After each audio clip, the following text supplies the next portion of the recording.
Taong 1984 ang nakararaan mula nang siya'y maisilang. Ang mayuming ngiti sa kanyang labi ay nagsimula ng masilayan.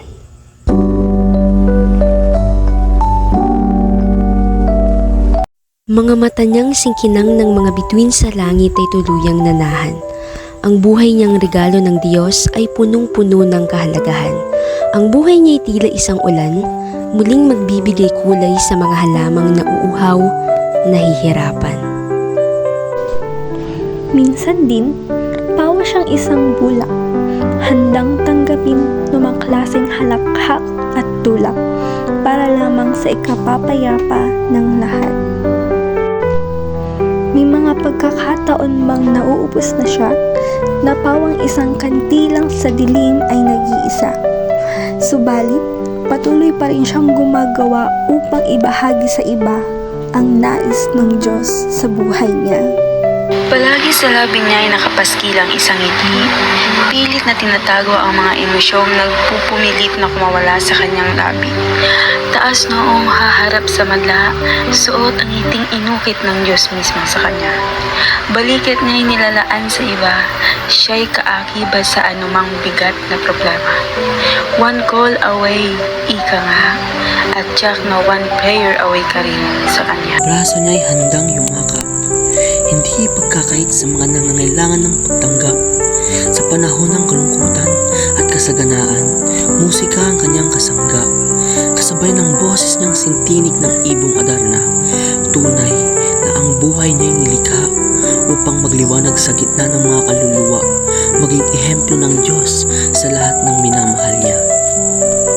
Sa buhay niya, mabagsik ang mga alon subalit hindi siya nagpapatianod, patuloy siyang lumalangoy, nagpapakalalim sa pananampalatayang ang Diyos ang sa kanya'y aahon. Sa kadilim ay dumaan man siya, patuloy siyang nagtitiwala sa masampalataya na siya'y di nag-iisa, palaging may kasama. Iyon ay ang Diyos na dakila. Siya'y patuloy na titindig, hindi sumusuko. Sa Diyos ang buhay niya'y tanging nakasentro. Mapapagod ngunit hindi hihinto, sa Diyos ang lagi niyang saklolo. Walang pag-aalinlangan, buong buo. Awit Kabanatang 23, versikulo 1 hanggang 6, ang kanyang pinangahawakan upang patuloy na manindigan sa kalooban at nais ng Diyos sa buhay niyang inilaan. Nga pala, siya ang aming pinakamamahal na pastora, Pastora Ermeline Locsan, ang ngalan niya. Para maarumin, Pastora, maraming salamat, Pastora, sa mga tulong niyo sa akin. Pagkabutin niyo, Pastora. Labis akong nagpapasalamat sa Diyos at kayo ay nakilala ko. Blessed day po, Pastora. Ang pagkakakilala ko kay Paz bilang isang coordinator, pastor dito sa Bugalyon, ang nakikita ko sa kanya ay kasipagan bilang isang naglilingkod sa Diyos. Kahit anong sitwasyon niya, nandyan palagi sa ministry. Thank you sa serbisyo niyo dito sa church. To God be the glory and God bless po sa lahat. Magandang araw po. Sabi ko lang po sa buhay po ni Pastora, siya po ay isang babaeng matapang, matatag, matulungin, faithful sa Lord, at siya rin po ay masipag at down to earth po siya. Simpleng babae na walang inais kundi maparangalan ang Diyos sa kanyang buhay. Higit sa lahat, mahal ang Diyos. Kahit meron po siyang pinagdadaanan sa buhay, sa pamilya, pero pagdating sa bagay ng Diyos, hindi po siya nagpapatinag. Binibigay po niya yung best niya. Ano po? At mensahe ko po sa buhay ng lingkod ng Diyos. Pastora, thank you po sa Lord sa buhay po ninyo. Nawa po'y patuloy kayong gamitin ng Diyos mightily dito po sa JL Bugalion. At nandito lang din po kami, Pastora, para tulungan po kayo para palaguin at palawakin ang gawain ng Diyos dito sa ating bayan. Sama-sama po tayo ganapin at tukdiin ang kalooban ng Diyos hanggang sa pagbabalik ng Panginoon. Yun lamang po. Thank you and God bless po.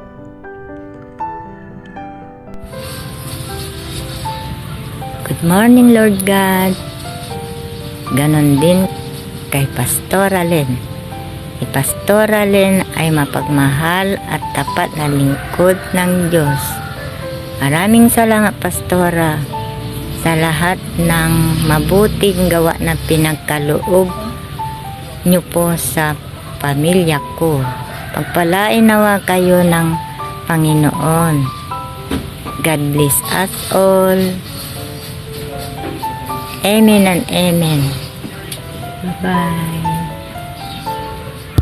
Maraming salamat po, Pastora Len, dahil kayo ay daluyan ng lakas, pag-ibig at naging daan upang at tulad ko ay makakilala kay Kristo. Tunay po kayong biyaya sa amin.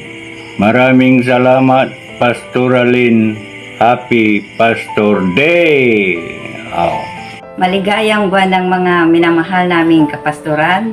Pastora Lynn, maraming salamat sa inyong buhay at nandiyan kayo na aming pastora sa GIL Bugalion na hindi kami pinapabayaan. Maraming salamat sa mga responsibilidad bilang aming spiritual leader sa GIL Bugalion. Ginagawa niyo ito ng may kagalakan. Salamat, Pastora Lynn, dahil ehemplo kayo sa amin ng isang masigasig na lingkod ng Diyos na hindi sumusuko. Pastora Lynn, para sa inyo ito, Daniel chapter 12 verse 3. Ang marurunong na pinuno ay nagniningning na gaya ng liwanag sa langit at ang mga umaakay sa marami sa pagiging matuwid ay sisikat na parang bituin magpakailanman. Kayo ito, Pastora Lynn, isang bituin nagniningning ang liwanag sa mga tao. We love you, Pastora Lynn, from Palma Family. Magandang araw po, Pastora. Una po sa lahat, nagpapasalamat po kami sa kabutiang pinakita niyo sa amin. Anang dahil po sa inyo, lalo po namin nakilala ang Panginoon. Natutunan po namin ang mga salita niya. Maraming salamat po palagi. At marami pa po tayo pagsasamahan. Mahal po namin kayo, Pastora. Ingat po. Masayahin, masipag, magpabigay, maganda. Maraming salamat at maraming kayo, Pastora. Salamat, Pastora. Anusyo at si kami mambabanga. At kayo kung tatawa at si kami. Pastora, mabae, pagbigay.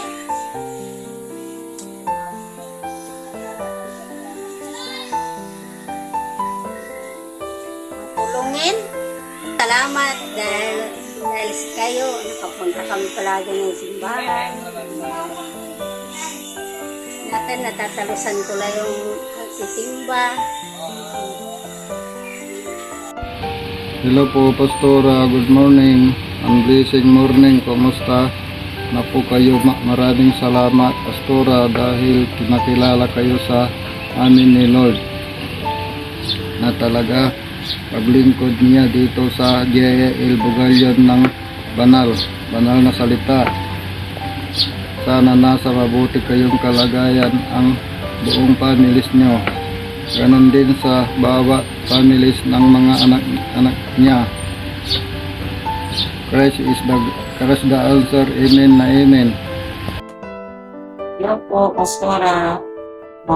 Para po sa akin, si Pastora po ay siya po yung tao na napakabuti niya kasi hindi siya kahit na nasasaktan na siya, hindi siya umiimik, yung para bang sa kanila lang yung ginagawa nila na parang sila lang yung nagsusolve na hindi siya nang dadamay ng kapwa leaders, bagkus sila lang ng Panginoon at siya lang. At saka si Pastora, napakabait niya kasi napakahambal niyang tao kasi kung may problema ka, laging handa siya na samahan ka, andyan yung paggabay niya sa'yo na hindi ka iniiwan.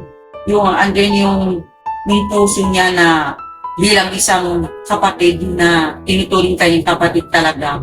Kaya si Pastora, siya po ay mapagbigay. Kahit walang-wala na siya, binibigay niya lahat ng kanyang makakaya. Kaya si Pastora din ay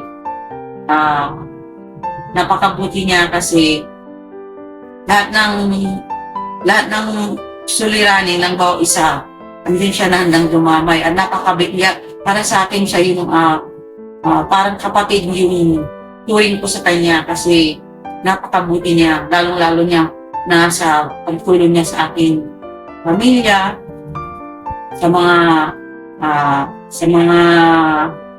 payo niya sa amin. Ipapasalamat ako kasi yung aking pamilya ay naging maayos. Saka nagpapasalamat ako sa kanya kasi napakabuti niya sa amin, yung pamilya. Hindi niya kami yung pinapabayan, kundi laging andyan yung payo niya, laging andyan yung paggabay niya sa bawat isa ko sa amin. Message ko kay Pastora, nawa, lagi kayong magpakatatag, huwag kayong mawawalan ng pag-asa dahil alam po na kasama niyo ang Lord lagi sa inyong buhay at alam po na hindi kayo pinapabayan ng ating Panginoon. At ang message ko din sa kanila na magpatuloy lang sila sa gawain dahil nandito kami para sa inyo. At sisuportahan namin lahat ng naisin niyo na kasama natin ang Panginoon. At lagi po kayong magpalakas, hindi po pababayan ng sarili niyo. At alam po na iingatan kayo ng ating Panginoon. Sabi nga sa Diyos sa 1:9 na saan man tayo magpunta, saan man tayo, ano man ang ating mga suliranin, ano man ang ating mga pagsubok, ay laging handa siya na handa tayong gabayan at sasamahan niya tayo, hindi tayo iwan, hindi papabayaan. Yun lamang po, and God bless, Pastora. I love you. Blessed day po, Pastora Lynn. Andito po ako bilang representative po ng aming pamilya. Bumabati po sa inyo ng Pastora Day. At nagpapasalamat po sa inyo sa encouraging words at inspiring words na tinuturo niyo po sa amin pagmula nung nagkaroon po ng Bible studies dito sa aming barangay. Gayon din po sa Sunday service na yung mga preaching niyo po ay talagang tagos po sa puso. Maraming salamat, Pastora. We love you. Hello everyone. Maayong buntag sa tanan, maabig ya kabwasan at sikatayo na amin. Hello po sa aming mahal na Pastora Ermeline Oksan. Sa nakikita ko po sa kanyang buhay, siya po ay mapagmahal sa kapwa, maalalahanin sa kapwa, maunawain sa kapwa, at sa kanyang kabaitan. Sa kabaitan niya po ay napakabait niya po sa amin dahil nakikita po namin na siya ay tunay na ang kanyang pagmamahal ay mararamdaman mo bilang kasama niya. Kaya sa buhay niya ay ang pagmamahal ay bilang magkapatid. Mararamdaman mo na parang magkapatid ang kanyang pagmamahal na ipinaranas mo sa ang pagmamahal na ibinigay niya, pinaramdam niya sa malalahanin ay nandun mo mararamdaman din na ang kanyang pagmamahal ay bilang magkapatid. Kanya sa kanyang kabaitan, patuloy lang kahit na kahit na may manglait pa, hindi siya pumapatol kundi tahimik lang. Kumbaga makikita mo sa kanyang buhay na sa kanyang mga pagsubok, sa kanyang mga naririnig na hindi maganda ay siya ay nasasaktan din, pero hindi mo mararamdaman, hindi mo makikita sa kanya, kundi sa kanyang kalooban ay alam po namin na durog ng kanyang puso. Kaya sa kanyang pagmamahal, sa kanyang kabaitan ay patuloy lang. Maraming salamat, Pastora, bilang pastora ng GIL Church Bugalion. Patuloy na ipinapakita mo sa amin ang iyong kabutihan, ang iyong kabaitan, ang iyong pagmamahal sa amin, pagmamahal sa kapwa, pagmamahal sa mga anak at lingkod ng Diyos. Bilang pastora, pinapakita mo sa amin na ang iyong kabutihan na sa iyong kabutihan ay ami pong nararamdaman na bilang mga leaders and workers. Kaya maraming salamat, Pastora, sa lahat ng mga itinuro mo sa amin na kung paano po kami mag-aral ng mga salita tungkol sa Biblia. Kaya maraming salamat, Pastora, dahil kami po ay nagpapasalamat na ikaw po yung itinalaga na bilang pastora ng GIL Bugalion Church, dahil sa iyo po namin nakikita ang kabutihan at sa iyo po namin nakikita ang lahat na hindi po namin inaasahan na sa paglilingkod namin ay patuloy mo po na itinulak mo kami na paano kami matuto na mag-share ng Word of God. Kaya maraming salamat, Pastora, sa kabaitan, sa pagmamahal, sa alalahanin, lahat. Wala na po kaming masasabi, kaya patuloy, padayon, sa pagkugi, sa pagampo, sa pagsunod sa atoang Ginoo. Kailangan po na nakatuon laman ang lahat sa ating Panginoon. Maraming salamat and God bless po. Taran! Ayon. We love you, Pastora Ermelyn Uksan. Ang buhay ng aming pastora ay isang mabait, matulungin, mapagpakumbabang pastora at isa siyang mapagmahal na ina sa church ng GIL Bugalion. Siya rin ang masigasig na nagsusulwin sa mga tao. Yan po kayo, Pastora.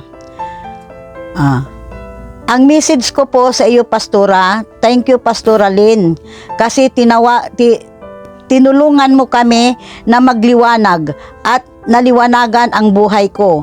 Salamat din kasi sa kabila ng pagsubok, dinadamayan mo kami at pinapapatatag.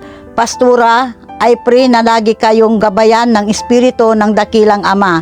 Salamat, Pas, kasi kahit nakakarinig kayo ng nakakasakit ng inyong kalooban, patuloy pa rin kayong mapagpasensya at mainahon. Nawa, matularan namin kayo. Salamat kasi tinuruan mo ako na magsanay sa pagpapahayag ng salita ng Diyos, Pastora. Lagi mong isipin, mahal ka namin at lagi kaming andyan para samahan, bakuran. Salamat. Saludo kami, Pastora.